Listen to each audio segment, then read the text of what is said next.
Perkenalkan, nama saya Fernandes Melty dari Prodi Pendidikan Keagamaan Katolik Universitas Sanata Dharma. Nah, pada kesempatan yang baik ini saya hendak mempresentasikan video penugasan dalam mata kuliah Micro Teaching, yakni dari proses kegiatan inti pembelajaran. Selamat menonton. Baik anak-anak, jadi setelah Bapak melakukan presensi dan mengecek kehadiran kalian semua, Bapak harap di pembelajaran awal semester yang baru ini di kelas 5, anak-anak lebih bersemangat dan giat lagi untuk belajar. Nah, sekarang kita mulai masuk ke dalam inti pembelajaran pada pagi hari ini.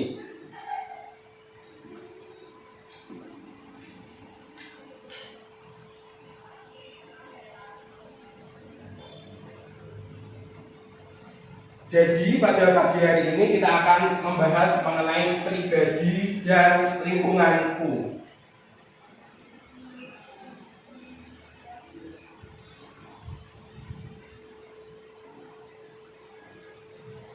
Nah, pada pertemuan pertama kali ini pada pelajaran pendidikan agama Katolik dan budi pekerti kelas 5 SD, poin-poin atau gambaran proses perencanaan pembelajaran kita akan berlangsung ada 4, yakni yang pertama kita akan mendalami bacaan kitab suci yang diambil dari kitab Kejadian 1 ayat ke-26 sampai 28, lalu dilanjutkan dengan Kejadian 2 ayat ke-18 sampai 25. Lalu pada poin kedua, yakni kita akan melakukan sharing atau pendalaman, yakni dengan menjawab pertanyaan yang telah Bapak persiapkan. Nah, setelah itu yang ketiga, kita akan menonton film bersama-sama. Pasti seru bukan? Karena dari film ini diharapkan kita semakin dimampukan untuk memahami dari inti bacaan kitab suci dan pelajaran pada pagi hari ini.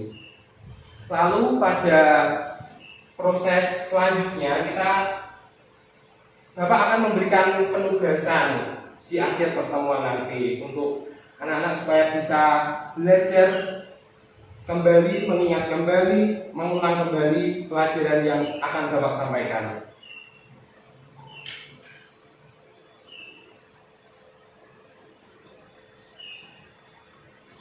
Nah, sebelumnya apakah anak-anak semua membawa kitab suci?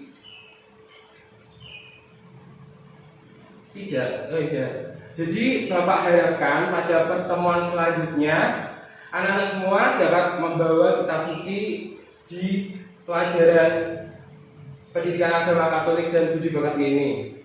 Nah, untunglah Bapak telah menyiapkan PowerPoint dan kita bisa membaca bersama-sama melalui PowerPoint ini. Mari kita membaca bersama-sama.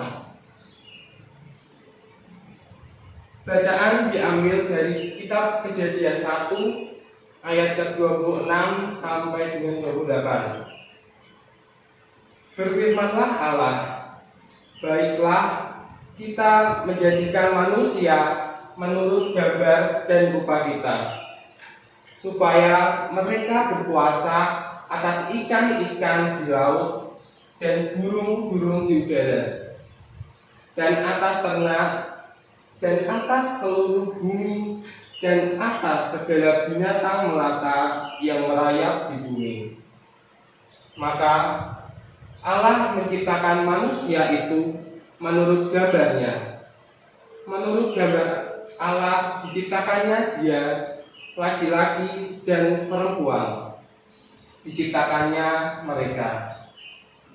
Allah memberkati mereka, lalu berfirman kepada mereka, beranak cuculah dan bertambah banyak, penuhilah bumi dan taklukkanlah itu, berkuasalah atas ikan-ikan di laut dan burung-burung di udara, dan atas segala binatang yang merayap di bumi.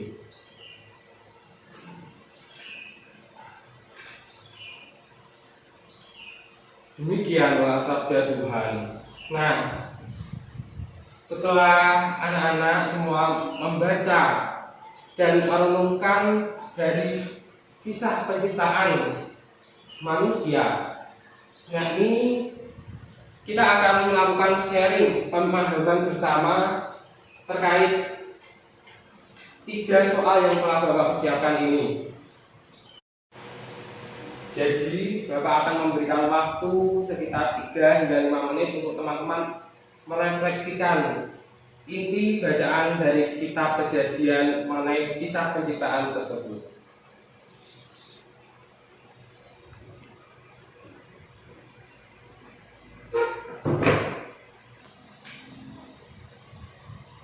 Bagaimana anak-anak untuk jawaban nomor 1? Ya benar, jawabannya adalah segambar atau secitra dengan Allah. Seperti yang kita ketahui,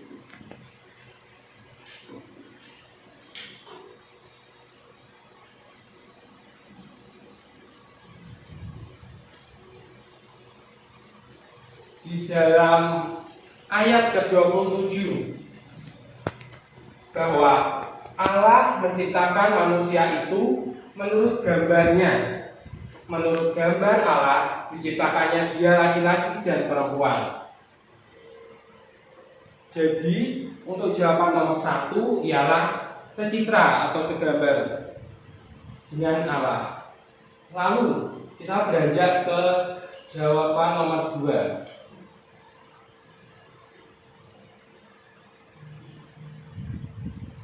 Mengapa Tuhan menciptakan manusia menurut gambarnya?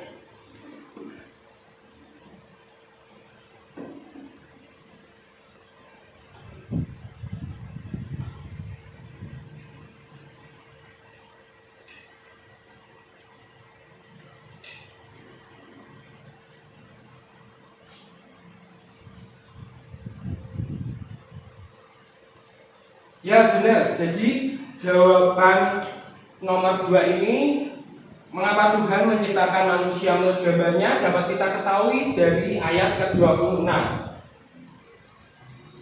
Tuhan menjadikan manusia menurut gambar dan rupa kita supaya mereka berkuasa atas ikan-ikan di laut dan burung-burung di udara dan atas ternak dan atas seluruh bumi dan atas segala binatang melata yang merayap di bumi.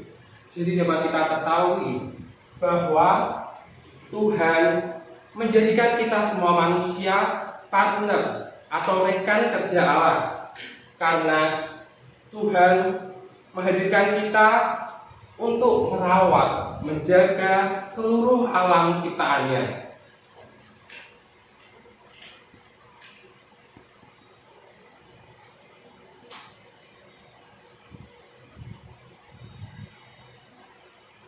Setelah kita melakukan berbagi pendalaman atau pemahaman bersama ini, marilah kita juga melanjutkan dengan membaca kitab Kejadian yang kedua ayat 18 sampai dengan 25, yakni mengenai manusia dan Taman Eden.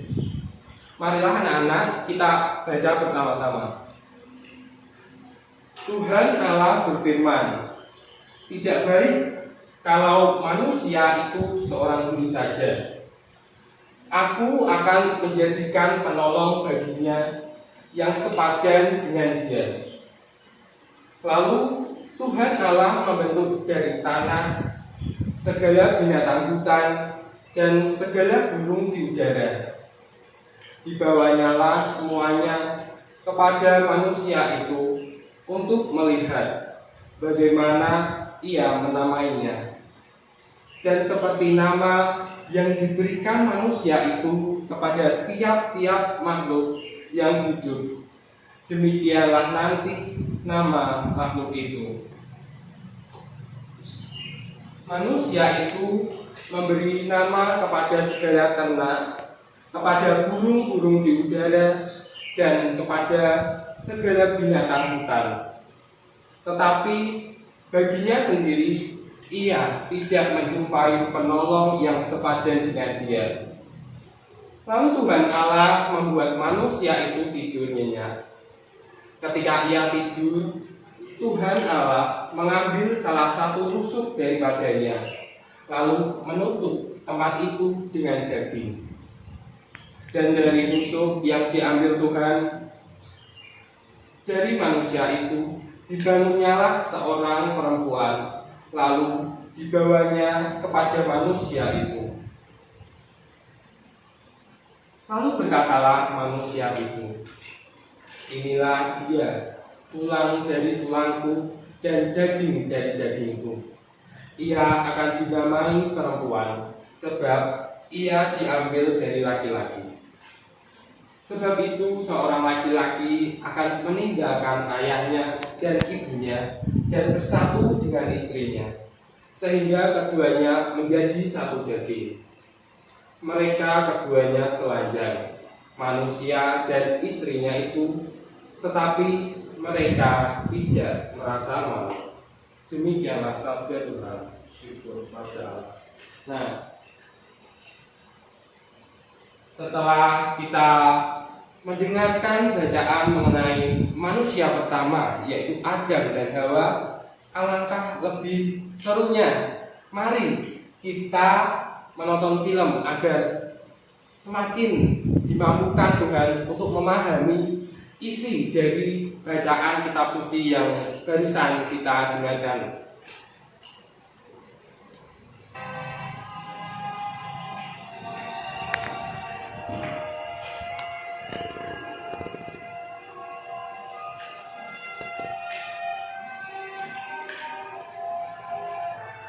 Selanjutnya, Tuhan Allah membuat taman di Eden di sebelah timur. Disitulah ditempatkannya manusia yang dibentuknya ini. Lalu Tuhan Allah menumbuhkan berbagai-bagai pohon dari bumi yang benar dan yang baik untuk dimakan buahnya, dan pohon kehidupan di tengah-tengah taman itu, serta pohon pengetahuan tentang yang baik dan yang jahat. Ada suatu sungai mengalir dari Eden untuk membasahi taman itu, dan dari situ sungai itu terbagi menjadi 4 cabang. Yang pertama namanya Pison. Nama sungai yang kedua ialah Gihon. Nama sungai yang ketiga ialah Tigris, dan sungai yang keempat ialah Efrat. Tuhan Allah mengambil manusia itu dan menempatkannya dalam taman Eden untuk mengusahakan dan memelihara taman itu. Manusia itu memberi nama kepada segala hewan, kepada burung-burung di udara, dan kepada segala binatang hutan, dan seperti nama yang diberikan manusia ini kepada tiap-tiap makhluk yang hidup. Demikianlah nanti nama makhluk itu. Tuhan Allah berfirman, tidak baik kalau manusia itu seorang diri saja. Aku akan menjadikan menolong baginya yang sepadan dengan dia.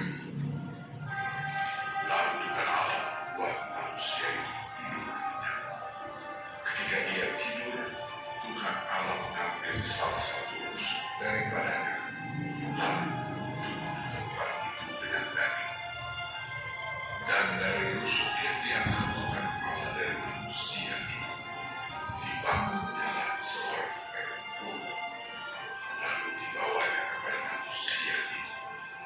Lalu berkata manusia itu, inilah dia, tulang dari tulangku dan daging dari dagingku. Ia akan dinamai perempuan, sebab ia diambil dari laki-laki. Sebab itu seorang laki-laki akan meninggalkan ayahnya dan ibunya dan bersatu dengan istrinya, sehingga keduanya menjadi satu daging.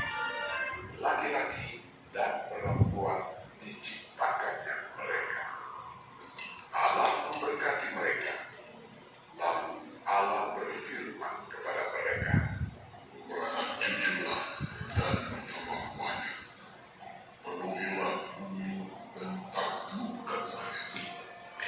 berkuasalah atas ikan-ikan di laut dan burung-burung di udara, dan atas segala binatang yang melayang di bumi.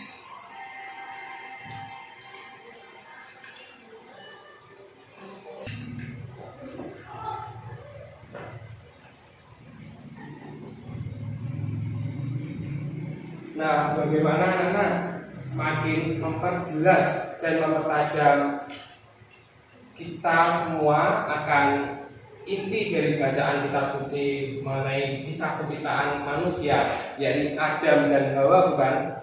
Nah, selanjutnya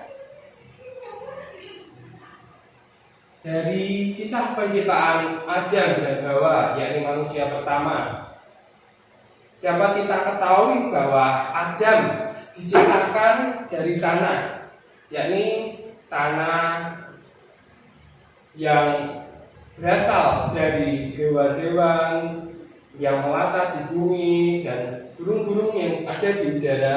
Lalu Hawa diciptakan dari tulang rusuk Adam. Nah, selanjutnya dapat kita ketahui bersama bahwa Adam dan Hawa ini adalah manusia pertama yang secitra dengan Allah, dan mereka berdua menjadi partner kerja Allah, bekerja sama serta saling melengkapi.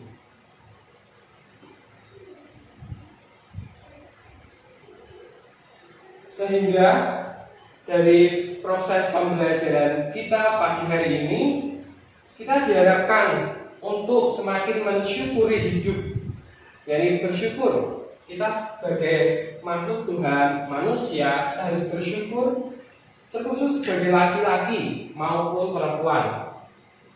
Nah, lalu sebagai manusia, kita diharapkan mampu saling membantu, berempati, bersimpati kepada sesama, terkhusus seperti yang kita ketahui dalam anak-anak semua kan sudah mendapatkan mata pelajaran IPS ya, mengenai makhluk sosial. Jadi kita semua adalah makhluk sosial, diharapkan saling membantu sesama.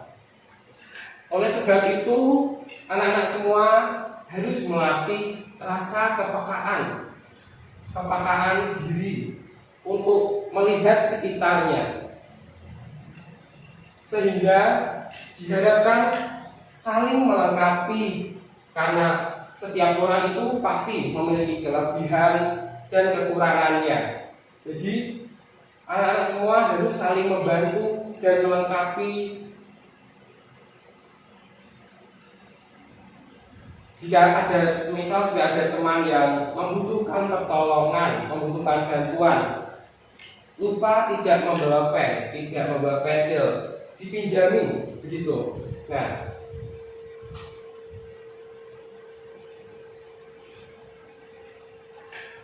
selanjutnya Bapak harap melalui proses dinamika pembelajaran kita pada pagi hari ini,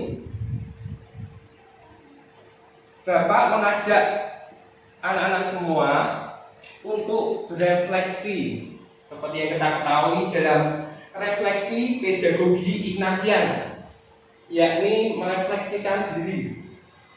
Saya mengajak anak-anak semua untuk berefleksi akan kelebihan, potensi yang ada dalam diri, serta kekurangan atau kelemahan yang ada dalam diri. Lalu Bapak juga mengajak anak-anak untuk semakin menggali potensi kelebihan yang ada dalam diri, lalu juga